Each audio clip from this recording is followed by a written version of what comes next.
আমি কেন, সারা পশ্চিমবাংলার যারা পরিবর্তন চেয়েছিলেন তারা অত্যন্ত আশাবাদী ছিলেন যে এই পরিবর্তন মানুষের কল্যাণ হবে, এই পরিবর্তন মানুষের কর্মসংস্থান করবে, এই পরিবর্তন শিক্ষাক্ষেত্র থেকে দুর্নীতি, সামাজিক দুর্নীতি, অপরাধ এগুলোকে নিয়ন্ত্রণ করবে এবং এক কথায় কল্যাণ, মানুষের কল্যাণ সাধন হবে পশ্চিমবঙ্গবাসী। কিন্তু এই যে সরকার তৈরি হয়েছে ১০০ দিনের মধ্যে, তার মধ্যে যেটা দেখা যাচ্ছে, সরকারি নীতি যাই হোক না কেন, সরকার পক্ষের যারা শাসক দলের যারা লোক, তারা মনে হচ্ছে তারা এক একজন দণ্ডমুণ্ডের কর্তা। তারা নিজেরাই অপরাধের বিচার করতে চাইছে, তারা সামাজিক ন্যায় বিচারগুলোকে তারা হাতে তুলে নিতে চাইছেন এবং যা লাগাম ছাড়া কথাবার্তা বলছেন।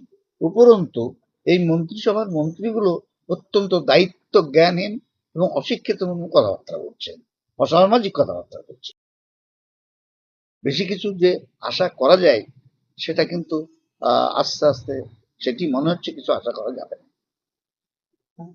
দেখুন, মহিলাদের জন্য অন্নপূর্ণা ভান্ডার আছে, বিশেষভাবে হিন্দু কমিউনিটির লোককে এরা অত্যন্ত ভাবে কনভিন্স করেছিল, কেউ টাকা পাক না পাক, কেউ খেতে পাক না পাক, হিন্দু সমাজের তারা উন্নয়ন করবেন, হিন্দু সম্প্রদায়ের তার জন্য অনেক কিছু করবেন। তো আজকে বিভিন্ন সোশ্যাল মিডিয়ার মধ্যে দিয়ে এবং বিভিন্ন অবস্থার পরিপ্রেক্ষিতে আমরা আজকে দেখছি যে হিন্দু সমাজ যারা অতিরিক্ত আশাবাদী হয়ে এই সরকারকে সমর্থন করেছিলেন, তারা এই লক্ষ্মীর ভান্ডারের পরিবর্তে অন্নপূর্ণা ভান্ডার নিয়ে নিজেদেরকে আরো সমৃদ্ধ করবেন, উপকৃত করবেন, তারা আজকে বেশি কিন্তু দেখা যাচ্ছে চিৎকার চেঁচামেচি করছেন। এই যে অন্নপূর্ণার ভান্ডার দেওয়ার নাম করে যে বিশৃঙ্খলা সৃষ্টি হচ্ছে, আসলে মানুষের এই ভাতাগুলো বন্ধ করে দেওয়া, মহিলাদের এটাই উদ্দেশ্য। এবং এই ভাতা, অন্নপূর্ণা ভান্ডার যে ভাতা, সে ভাতা আলটিমেটলি আমার মনে হয় না যে এই সরকার মানুষকে দিতে পারবে। দেখুন, কথাটা হচ্ছে যে লক্ষ্মীর ভান্ডার যখন ছিল সেখানে পুরুষরাও করে নিয়েছে, সেখানে একটা দুর্নীতি ছিল, সেই দুর্নীতির কারণে মানুষ পরিবর্তন চেয়েছিল। তো পরিবর্তনের পরেও যদি আরেকটা দুর্নীতি দেখে এবং পুরো পরিকল্পনা প্রজেক্ট যদি বন্ধ হয়ে যায়, তাহলে মানুষ কি ভাববে, কি আশা করবে? মানুষের তো প্রতিবাদ করা ছাড়া অন্য কিছু করার নেই।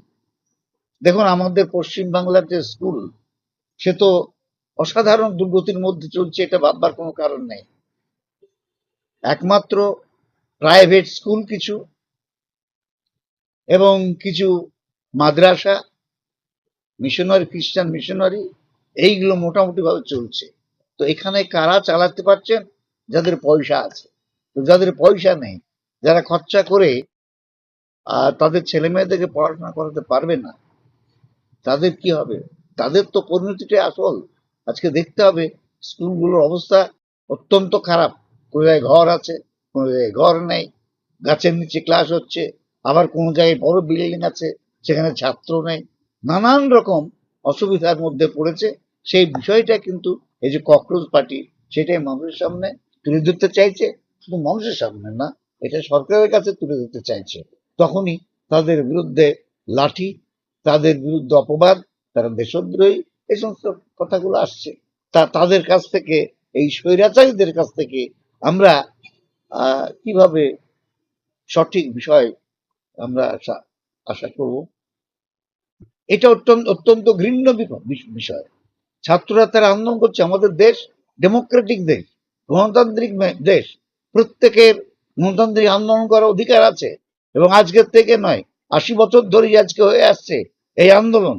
এই আন্দোলন তাকে ভাঙবার জন্যে যদি এই ধরনের লোক লাগিয়ে দেওয়া হয়, পাল্টা সংস্থা তৈরি করা হয়, তাদেরকে আক্রমণ করা হয়, এত বড় স্বৈরাচারী নীতিকে আমি অবশ্যই সমর্থন করব না।